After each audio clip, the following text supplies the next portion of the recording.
നല്ല ആസ്വദിച്ചിരിച്ചല്ല, ഞാൻ അപ്പോഴേ നോക്കി വെച്ചിരിക്കുന്നു. സഹായിക്കാൻ എന്നെ പറഞ്ഞാൽ മതിയല്ലോ. നിന്നെ പറഞ്ഞാൽ മതി. ദീപിക്കോ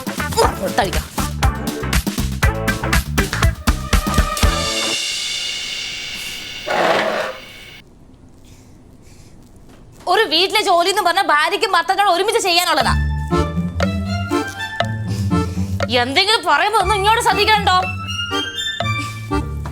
ദേ, ഒന്നെങ്കിൽ വീട്ടിൽ ജോലി ചെയ്യാൻ ഹെൽപ്പ് ചെയ്യണം, അല്ലെങ്കിൽ ഒരു സർവന്റിനെ വെക്കണം.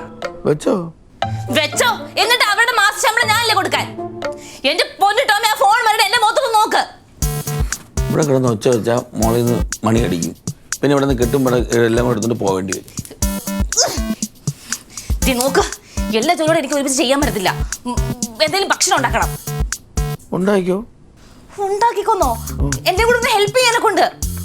എനിക്ക് വേണ്ട, ഞാൻ ഇവിടുത്തെ കുറെ ലഡു കൊണ്ടുവന്നത് കഴിച്ച് വയറ് നിറഞ്ഞു. അടുക്കള പോയി ഉണ്ടാക്കും. ഓഹോ, സ്വന്തം കറി നടന്നല്ലോ അല്ലേ? എനിക്ക് വിശക്കുന്നു. പോയി ഉണ്ടാക്കടേ. ഇവിടെ കിടന്ന് വെള്ളം വെച്ചിട്ട് എന്ത് കാര്യം? എല്ലാത്തിനും ഞാൻ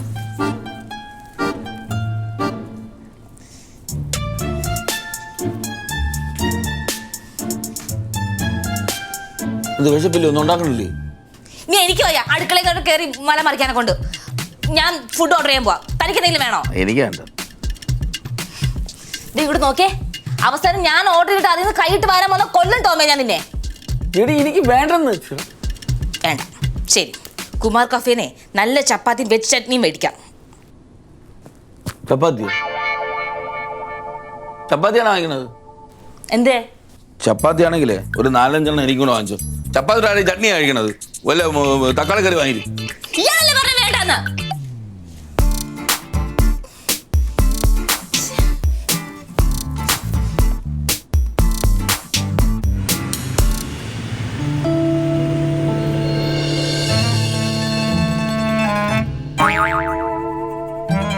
ഭക്ഷണം ഒന്നും വേണ്ടെന്ന് വെച്ചിട്ട് അത് 1/2 മണിക്കൂർ മുമ്പല്ലേ ഇപ്പൊ വിശക്കണം.